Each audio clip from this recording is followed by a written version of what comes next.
Kita membutuhkan kepemimpinan berbasiskan pemuritan karena dalam pemuritan kita mengandalkan pribadi yang luar biasa di dalam kehidupan kita. Sebuah komunitas akan terbuka, akan terlihat kuat ketika ada 3 hal yang dibahas ya.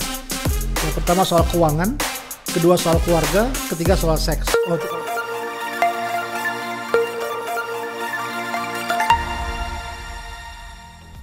Oke, halo teman-teman, Sobat Disciple ID. Thank you banget udah join lagi ke podcast kita yang episode ke-6. Nah, di sini saya bersama dengan para sahabat saya. This is my family yang gokil-gokil. Yang pertama Komandan Hartono. Halo, Komandan.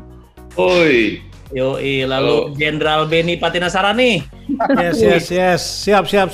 Ya, lalu Kopral Anastasia Erina. Hai. Dan Letjen Yordan. Oh, dan Bapak Pendeta Ferry Felani. Pendeta. Sekarang kita masuk di episode ke-6 ya, dengan tema kepemimpinan dan pemuridan. Dan luar biasanya ada hal yang menarik di episode ke-6. Ini bajunya yang sama dengan episode ke-4 dan episode ke-5 semua. Ini syutingnya berurutan ya. Oke, saya hari ini nggak sendirian. Saya akan ditemani oleh co-host saya, yaitu tadi Bapak Pendeta Ferry Felani. Dan pastinya Tasya dan juga Bro Harton akan membantu saya untuk bisa menanyakan atau membawa isu-isu yang penting dalam kepemimpinan dan juga pemuritan. Oke, yang pertama saya mau tanya kepada Bro Yordan. Siap. Kira-kira kepemimpinan dan pemuritan seperti apa yang relevan di masa pandemi seperti ini? Wah, pertanyaannya cukup familiar. Oke. Ya, itu gunanya latihan. Oke, nah. Oke. Mau di-post dulu. Oke, seperti apa ya kepemimpinan dalam pemuritan di masa pandemi? Ya, pandemi kan sebenarnya memberitahu bahwa krisis itu kan bagian dari perjalanan kehidupan manusia gitu ya, kali ya bro ya. Jadi dan kita udah lihat bagaimana ketika terjadi krisis yang kali ini gitu ya, skill, knowledge itu tidak bisa tidak bisa menjabarkan dengan bukan menjabarkan ya, menjabarkan bisa, tapi untuk bisa memberi kepastian kepada orang gitu ya, ternyata dibutuhkan hal yang jauh lebih kuat dibanding misalkan ilmu pengetahuan, pengalaman dan sebagainya gitu. Jadi orang perlu sesuatu yang intangible tapi itu sangat kuat dalam hatinya gitu ya, sehingga bisa menjalani masa-masa yang tidak gampang ya untuk dijalanin pada kali ini. Bahkan dialaminya bukan secara personal tapi secara global, secara dunia. Jadi menurut gue sih kita membutuhkan kepemimpinan berbasiskan pemuritan karena dalam pemuritan kita mengandalkan pribadi yang luar biasa di dalam kehidupan kita, pribadi yang bisa menemani, bisa menguatkan, bisa menjadi panduan di dalam berbagai realita kehidupan gitu. Kalau selama ini pribadi Yesus lebih menjawab persoalan personal gitu ya, dalam pemuritan lebih kayak wah kamu punya masalah apapun itu datanglah pada Yesus gitu. Tapi ini waktunya Yesus menjadi pribadi yang kita ikutin, karena hanya di dalam Dia dan bersama Dia kita bisa melewati hal-hal yang cukup kompleks dan rumit gitu ya kali ya. Jadi leadership berbasiskan pemuritan berarti leadership yang berfokuskan berdasarkan kepada pribadi Yesus itu sendiri. Oke, nah sebenarnya kan kita juga nggak bisa mengatakan bahwa karena pandemi jadi leadership and pemuritan itu penting. Sebenarnya enggak gitu kan. Justru sebenarnya pandemi ini hanya menunjukkan bahwa lihat loh, ada hal yang kita lupakan selama ini gitu loh. Nah, jadi berbicara after gitu ya, pandemi kita menyadari bahwa ya leadership dan pemuritan nggak hanya diperlukan di masa krisis, tapi memang kalau menurut Abeng ya, gue suka banget dia kan sering bicara tentang darurat generasi gitu loh. Nah, jujur waktu pas pandemi ya, itu orang-orang langsung gue kayak gue sempat posting dan memang sepertinya tidak diterima dengan baik, kayak maksud lu apa sih Dit gitu loh. Gue cuma mau bilang gini, hey guys, pandemi semua pada ribet, Ini generasi udah hancur, lu diem-diem aja gitu loh. Nah sebenarnya gimana sih menanggapi darurat generasi ini, Bang, terhadap leadership dan pemuritan? Lincah betul host kita kali ini. Sekalian curcol nih.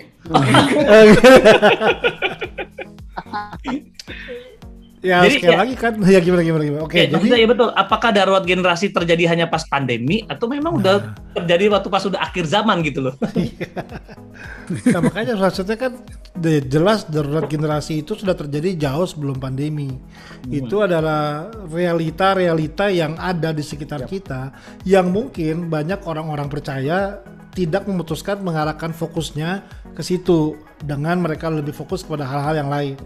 Nah akhirnya ketika sebuah krisis baru namanya pandemi ada, itu yang membuat akhirnya ya semuanya jadi terkuak gitu loh, bahwa orang jadi heboh gitu ya. Benar kata Radit bilang kan, orang jadi heboh untuk melihat realita-realita yang ada. Tapi intinya sebenarnya balik lagi, realita bahwa generasi kita sedang mengalami masalah itu adalah sebuah realita yang sedang terjadi bahkan sebelum pandemi menurut gua gitu ya. Dimana ya gue punya teman-teman di sini kayak Radit dan beberapa ya memang juga gue rasa percaya yakin bahwa kita memang telah menghadapinya gitu.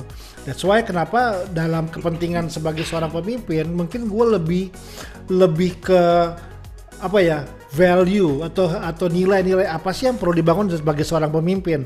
Kita bukan cuma lead orang, tapi kita perlu ada hal-hal yang terbangun. Contoh salah satunya adalah compassion gitu ya. Waktu kita kuat dalam memimpin tapi lemah dalam berbelas kasihan atau memiliki sebuah compassion, itu yang akan membuat kita akhirnya gagal melihat kebutuhan-kebutuhan yang sebenarnya esensi yang ada di sekitar kita gitu ya kan. Karena jelas compassion sederhana, compassion definisi dari gua adalah sebuah rasa perasaan yang Tuhan taruh di hati kita, di mana kita akhirnya bisa melihat seperti Tuhan melihat. Kita bisa bekerja melakukan apa yang Tuhan melakukan dalam kehidupan kita. Nah selalu yang namanya belas kasihan akan melahirkan action gitu ya. Dari compassion akan ada sebuah action. Nah action ini yang akan jelas masuk ke dalam titik-titik yang mungkin tadi kita bahas, titik-titik krisis gitu ya. Ini yang sering terjadi karena tanpa sadar orang susah untuk bisa ada di titik krisis, karena naluri manusia lebih suka nyaman, lebih suka kebutuhan yang dipenuhi, bukan kebutuhan orang lain yang dikerjakan gitu kan. Nah orang pemimpin yang kaya dengan compassion adalah pemimpin yang terbiasa untuk menyampingkan apa yang jadi kebutuhannya dia, sehingga dia akan melihat bahwa ada kebutuhan lain yang lebih besar, terutama di generasi yang besar. Yang lebih sempit adalah anak-anak yang dia muridkan gitu. Jadi ketika dia mulai memberikan diri untuk menjadi orang yang bisa menolong, mendampingi, tadi kata Yordan ya, membawa Kristus kepada anak-anak yang dia muridkan, disitulah akan terjadi gaya kepemimpinan yang berbeda menurut gua. Kita nggak cuma direct memerintah, tapi kita terlibat di dalamnya, hidup di dalamnya, berbagi hidup di dalamnya. Nah ini yang gua rasa kayaknya isu-isu ini yang perlu kita ingatkan kembali nih kepada para leaders nih, Dit, gitu kira-kira mungkin. Iya. Pak Ferry, by the way kalau mau nambahin silakan ya, mau nanya mungkin. Boleh dong. Nih, mengutip statement dari Dr. John Maxwell, seorang pakar leadership, kan dia bilang begini kan, bahwa leadership is influence. Kepemimpinan itu soal memberi pengaruh gitu ya. Dan kita tahu ya, kita lihat nih di dunia sosial media, anak-anak Tuhan, orang-orang Kristen, anak-anak muda Kristen, itu banyak yang menjadi influencer. Salah satunya yang gondrong ini ya, sahabat kita yang ganteng, Pastor Aditya Oloan gitu, yang diurapi, yang dipakai Tuhan luar biasa. Haleluya.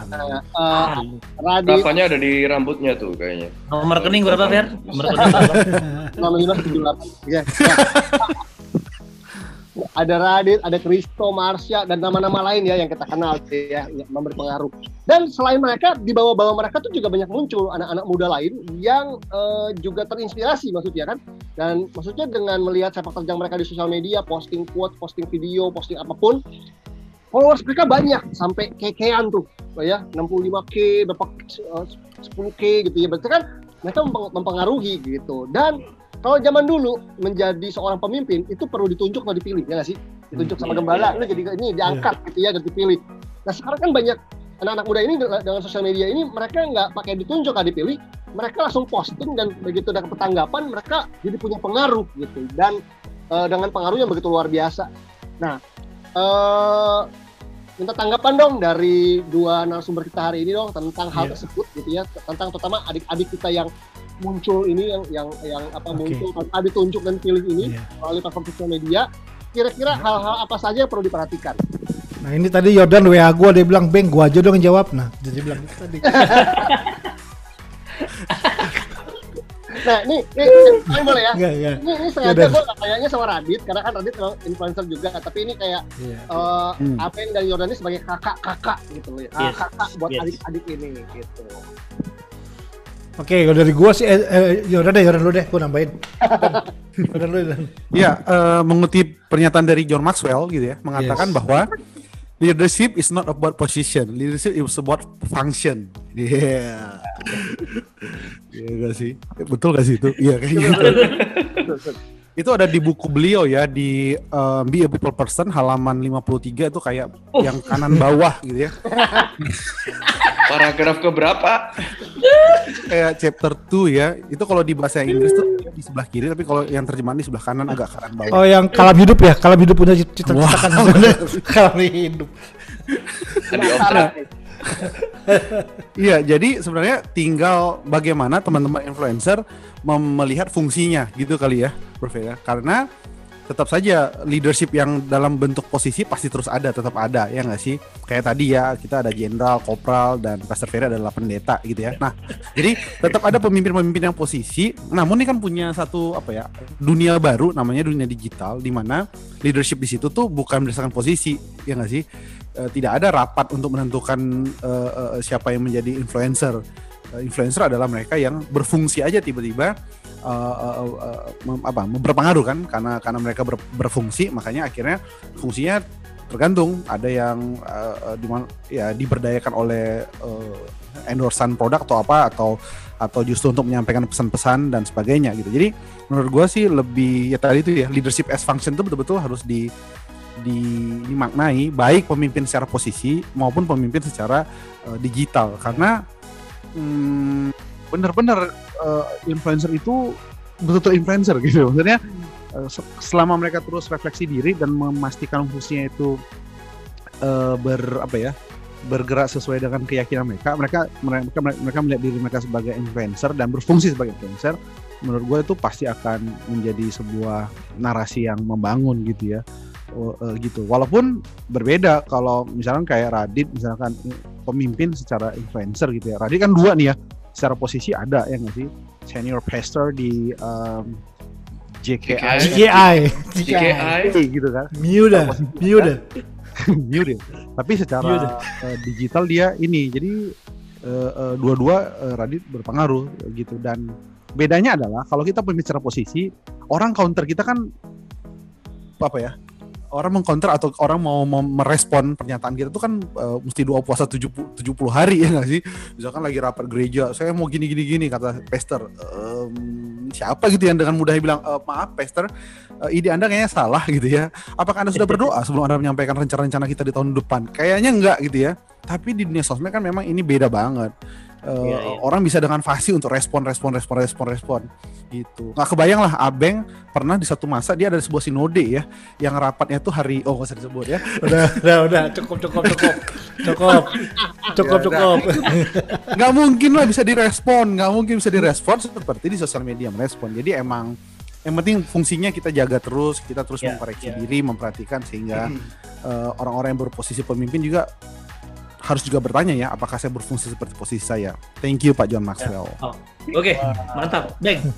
Ya, jadi gue nambahin aja yang udah bilang ya. Yang pertama jelas fungsinya berbeda. Lalu yang kedua adalah biar bagaimanapun juga tetap dunia yang terlihat belum tentu juga dunia yang sebenarnya.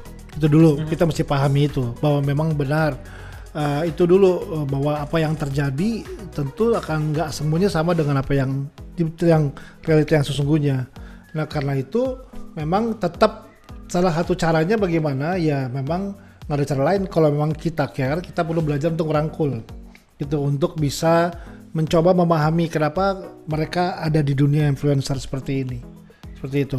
Lalu yang berikutnya adalah tetap biar bagaimana selama ada good intention gitu ya, memang ini akan menjadi biar bagaimana ini bisa menjadi sebuah tools. Let's say gue membilang dengan nama kita sedang membangun sebuah narasi yang berbeda gitu ya.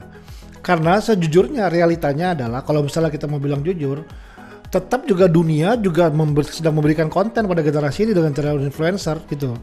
Ada pesan-pesan disampaikan dengan para influencer yang dengan message yang menurut gua membawa kehancuran, membawa kematian, membawa segala macam hal gitu. Dunia sedang membangun narasinya lewat dunia digital. Kenapa memang tidak kita juga membangun sebuah narasi yang berbeda, cerita yang berbeda. Gue sering bilang namanya cerita tandingan gitu ya.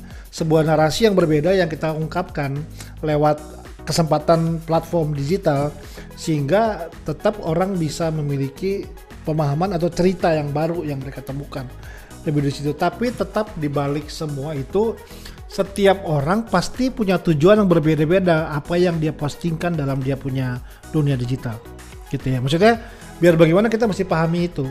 Kan kalau kita belajar ya, the map is not the territory gitu ya. Maksudnya setiap orang punya map, internal map yang berbeda yang dia luangkan lewat dunia digital. Itu kan kita mesti paham bahwa ketika Radit mempostingkan itu bukan berarti si pastorgram yang lain mempostingkan yang sama dengan intention yang sama dengan Radit. Intinya maksud gue begitu loh. Jadi itu dulu. Kalau contoh kayak misalnya kayak gue pernah sharing kemana ya? Gue kayak gue. Ya gue emang belum gak bisa dibilang influencer lah dong. Follower gue gak banyak gitu. Tapi gue punya tujuan-tujuan tertentu dalam apa yang gue posting. Contoh, model gue nggak terlalu suka yang personal itu yang gue posting. Gue lebih suka yang lebih umum. Jadi sangat jarang gue memposting berita tentang kondisi gue sama anak-anak, gimana gue sama anak gue, gimana. Karena buat gue itu hal yang personal, yang buat gue keluarga gue gitu.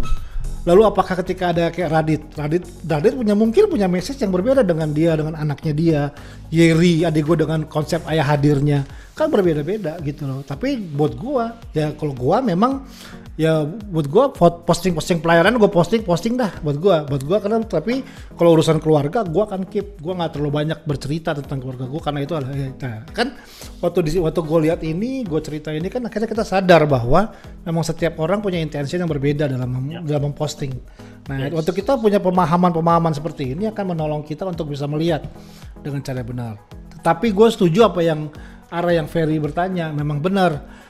Biar bagaimana nih kita punya orang-orang frontliner ya, gue bilang ya di depan ini yang kita perlu pikirkan gimana caranya bisa mensupport mereka gitu, karena mereka ada di area-area yang cukup ibaratnya area ini ya jadi sasaran tembak langsung kan lo dengan semuanya gitu.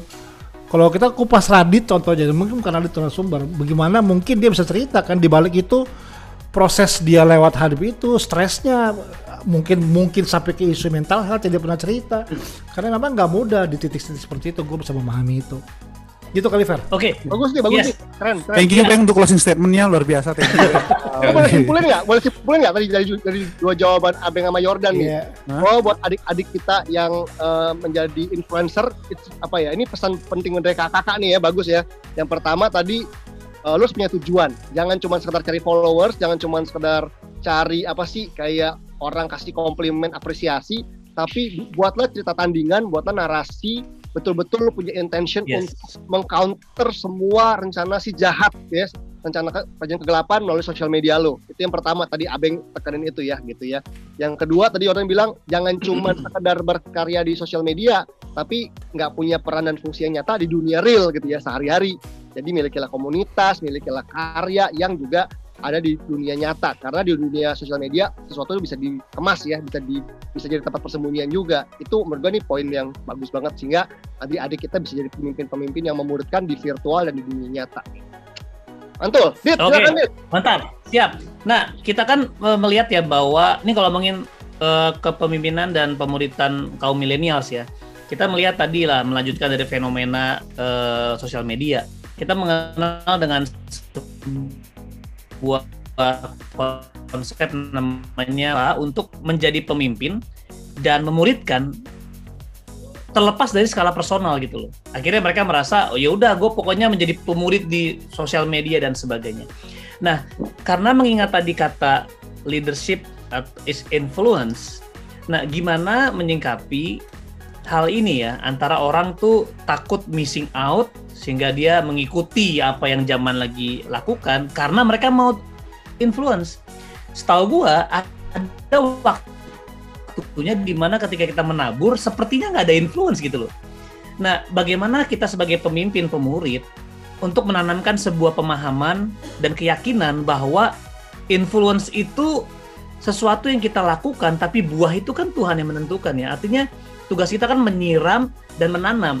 Nah, bagaimana kita mengantisipasi supaya are we becoming an effective leaders who influence? Atau memang gue sebenarnya nggak berdampak nih, supaya jangan mengacu kepada followersnya berapa, testimoninya bagaimana, sehingga kita jadi kecil hati. Aduh, kayaknya udah deh, gue bukan pemimpin gitu loh. Kira-kira gimana bro menghadapi pemuritan dan kepemimpinan yang menginfluence, tapi sepertinya hasilnya mungkin tidak semarak yang lain gitu loh.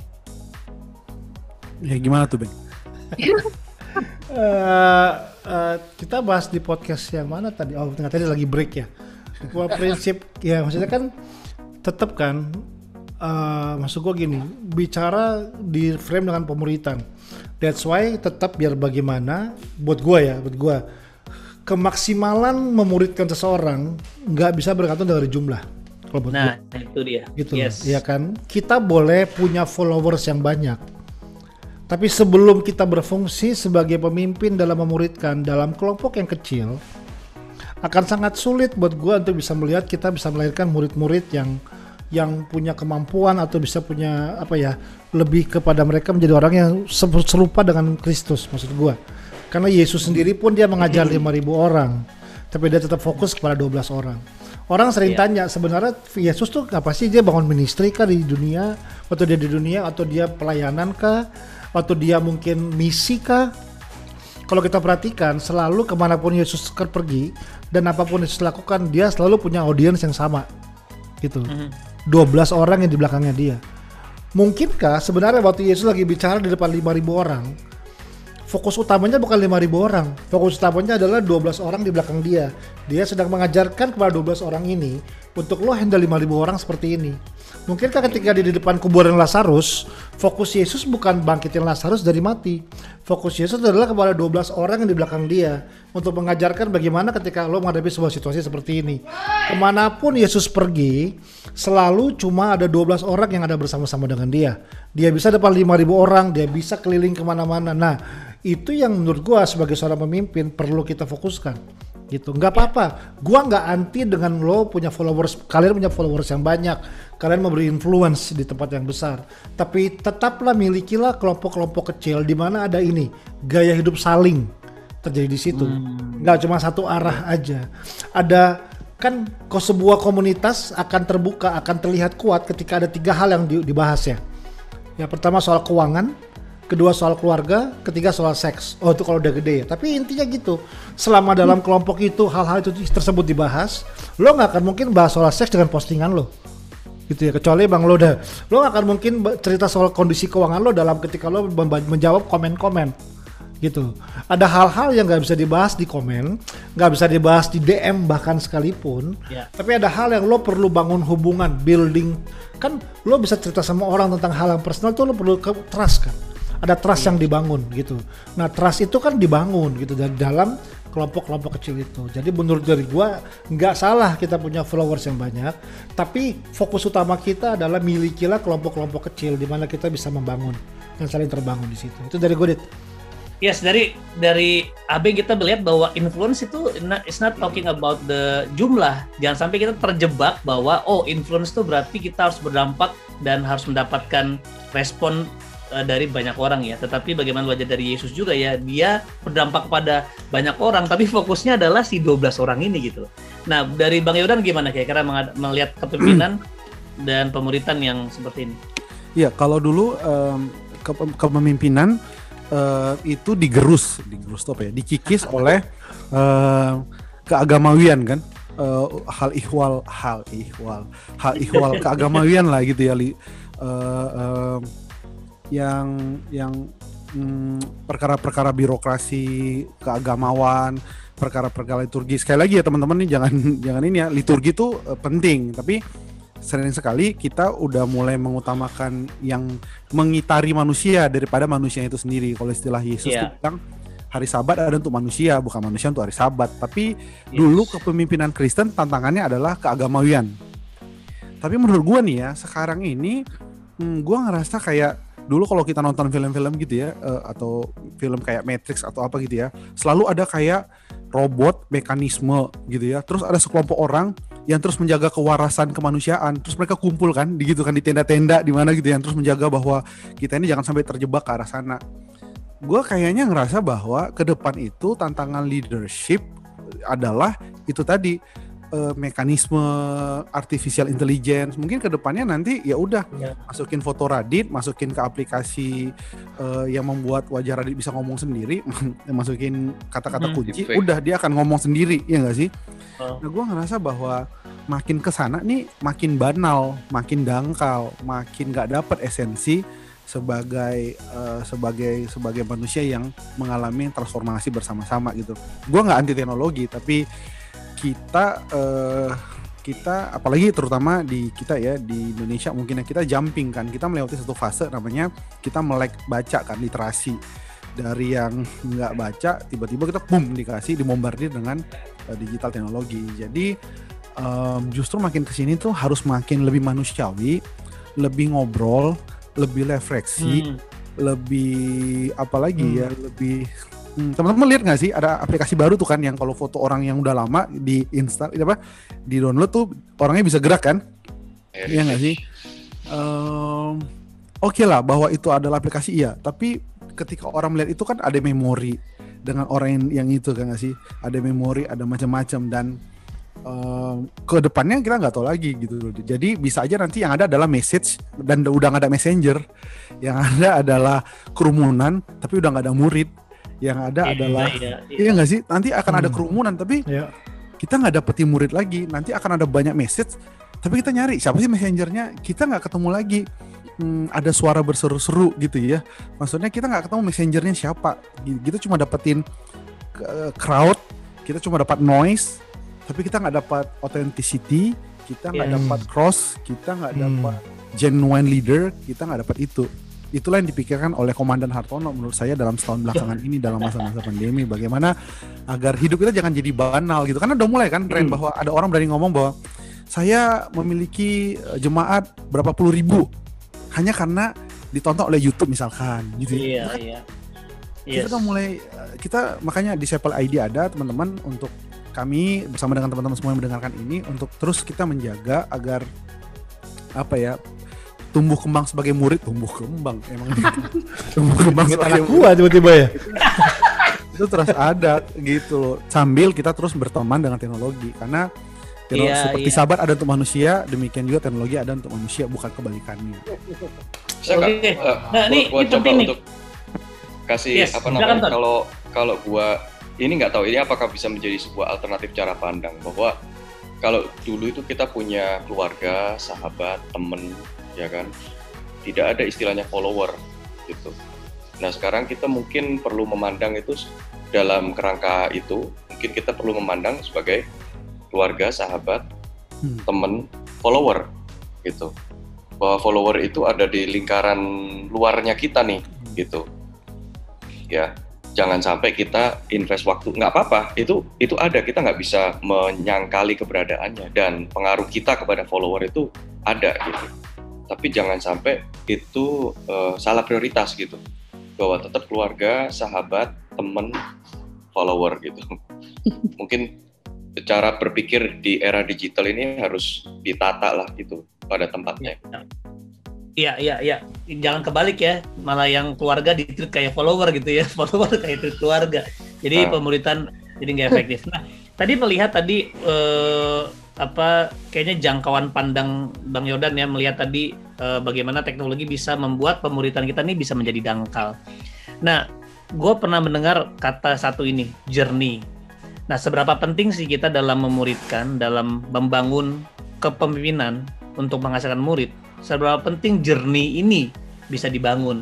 Karena seringkali ketika orang, oke, gue mau muridkan, terus dia nggak ngerti ini mau dibawa kemana, prosesnya bagaimana, tahapan-tahapannya bagaimana. Nah, kira-kira seberapa penting sih journey atau bagaimana untuk menempatkan sebuah journey dalam membangun pemuritan ataupun kepemimpinannya dari Abeng mungkin.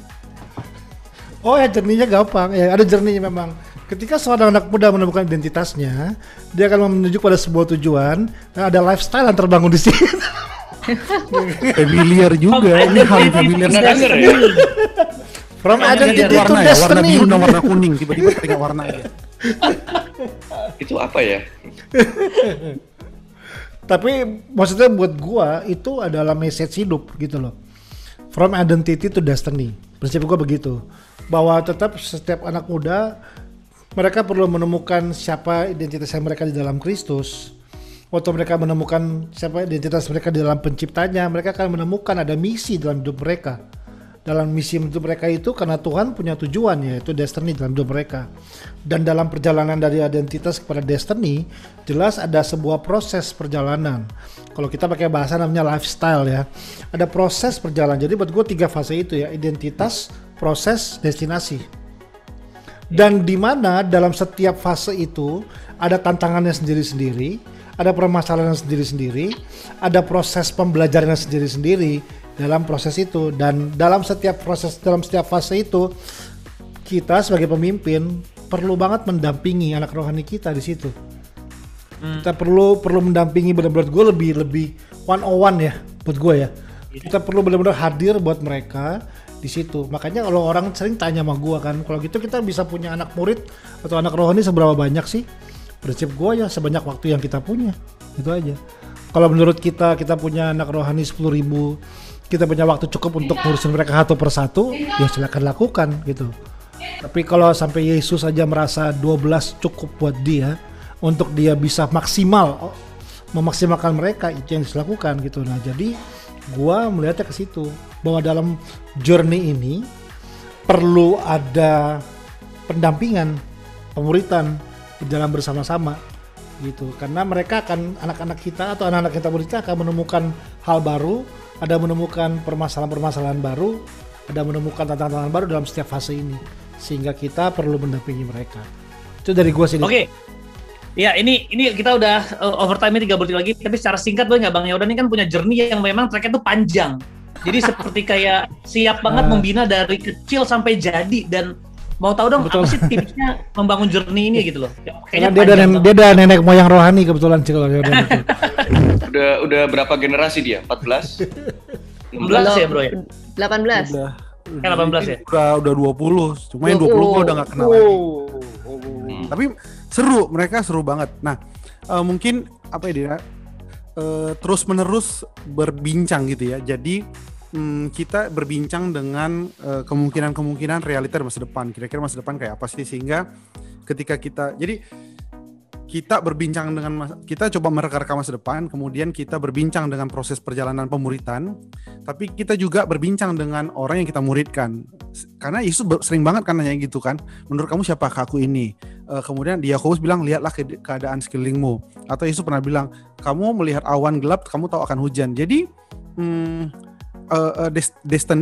destinasi penting gitu ya. Namun agar perjalanan ini jauh lebih hidup, perbincangan kita dengan murid juga belajar berbincang dengan dirinya sendiri, berbincang dengan firman yang dia pahami. Kita sebagai pemurid juga berbincang dengan proses yang panjang ini. Sebenarnya ini mau ngapain sih gitu ya. Jadi perbincangan yang terus-menerus berdasarkan firman ya. Sehingga siapapun yang berbincang dapatnya adalah cara berpikir Yesus.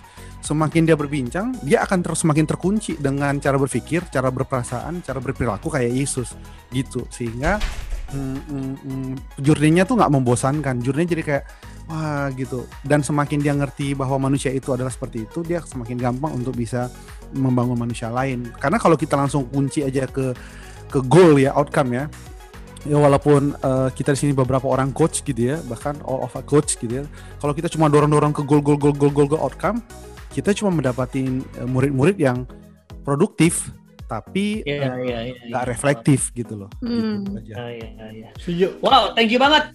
Semoga teman-teman mendapatkan sesuatu yang baik di sini dan bisa menata masa depan dengan menghasilkan murid-murid yang tidak dangkal. So thank you banget teman-teman semua. Sampai jumpa di podcast Disciple Adi selanjutnya. Bye bye. God bless.